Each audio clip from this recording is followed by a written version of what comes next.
పెట్టని సమాధిలో పెడదాం. మరణము చూడక బ్రతుకు నరుడెవడు, పాతాళం యొక్క వశం కాకుండా తను తాను తప్పించుకొనగలవాడెవడు అని దేవుడే సెలవిస్తుంటున్నాడు. అయితే మానవుని ఏ రీతిగా దేవుడు నిర్మించి ఉంటున్నాడో ఆది కాండంలో మనం చూస్తాము. 2వ అధ్యాయము 7వ వచనంలో, దేవుడైన యెహోవా నేల మట్టితో నరుని నిర్మించి వాని నాసికారంధ్రములో జీవవాయువును ఊదగా వాడు జీవాత్మ ఆయను. ఆ రీతిగా దేవుడు మానవుని రూపించి ఉంటున్నాడు. అయితే తాను పాపం చేసినప్పుడు 3వ అధ్యాయము 19లో, నీవు నేలకు తిరిగి చేరు వరకు నీ ముఖపు చెమట కార్చి ఆహారం తిందువు, ఏలైనగా నేల నుండి నీవు తీయబడితివి, నీవు మన్నే గనుక తిరిగి మన్నైపోదు అని దేవుడే సెలవిచ్చిన వాడుగా ఉంటున్నాడు. ఆ తర్వాత ప్రియులారా మనం చూసినట్లయితే 90వ కీర్తనలో, నీవు మనుషులను మంటికి మార్చుచున్నావు, నరులారా తిరిగి రండని నీవు సెలవిచ్చుచున్నావు అని దేవుడే సెలవిస్తున్నాడు. అయితే మానవునికి ఆయుష్కాలం కూడా తెలియజేస్తున్నాం. మా ఆయుష్కాలం 70 సంవత్సరములు, అధిక బలం ఉన్న ఎడల 80 సంవత్సరములకు. చివరిగా మాకు జ్ఞాన హృదయం కలుగునట్లు చేయము, మా దినములు లెక్కించుటకు మాకు నేర్పుమని ప్రభు సెలవిస్తుండగా ప్రియులారా, మరి కిరణ్ యొక్క దేహాన్ని మరి తండ్రి అయిన దేవుడు, కుమారుడు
తండ్రి కుమార పరిశుద్ధాత్మ నామములో మరి కిరణ్ యొక్క దేహాన్ని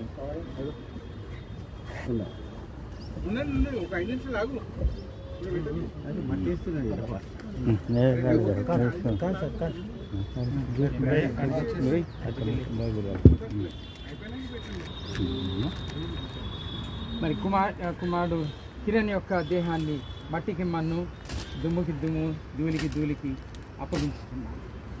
ప్రార్థన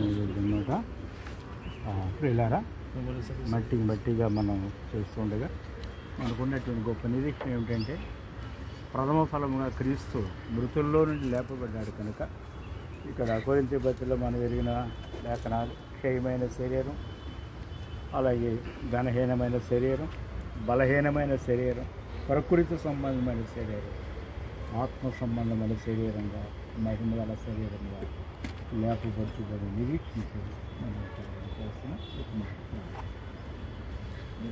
మహాగణుడు మహోన్నతుడైన ప్రేమ గల ప్రీతులలోకి తండ్రి, పరిశుద్ధులైన దేవా, మా కాలగతులు మీ విషయంలో ఉన్నాయి. మేము చదువుకునే రీతిగా నరులారా తిరిగి రండి అని పిలిచే దేవుడు, మీ స్వరక్యం ఇచ్చి సంపాదించిన మీ సంఘం, అలాగే నాన్న మరణం అనేది ఆది మానవుడి ద్వారా వచ్చినటువంటి ఆ మరణం, ఆత్మ సంబంధమైనటువంటి ఆ చావు నుండి మమ్మల్ని విడిపించి మమ్మల్ని రక్షించారు.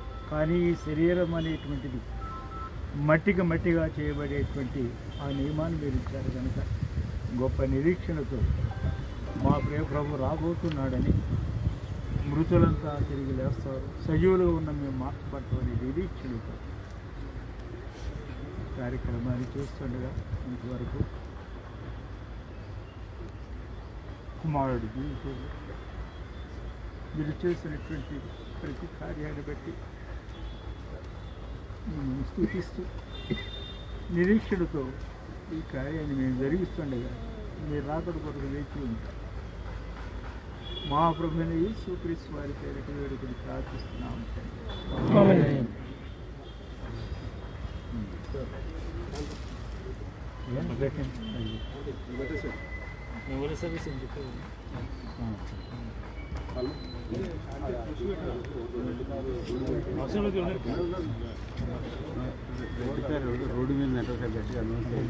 రెడ్ కార్ ఎవరితో గేట్ కట్టడానికి ఉందంట, మెయిన్ రోడ్ లో 2 కార్లు అడ్డం ఉన్నాయంట, ట్రాఫిక్ జామ్ అయిందంటే.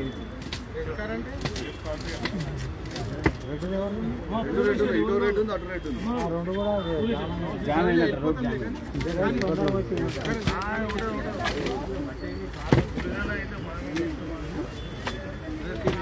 అన్న మీరు ముందరండి, పోలీసులు ముందుకు చేసేసి అన్న వేసుకొని పైకి ఇచ్చేసి పిల్లలకి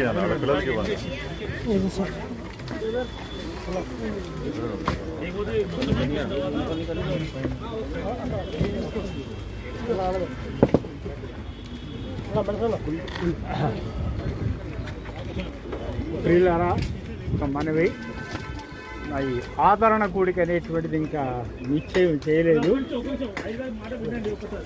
ఆదరణ కూడిక అనేటువంటిది మరి బయట కెనడాలో ఉంది. ఒకవేళ వస్తుందేమో అనేటువంటి ఆలోచనతో త్వరగా నిర్ణయం తీసుకోలేదు.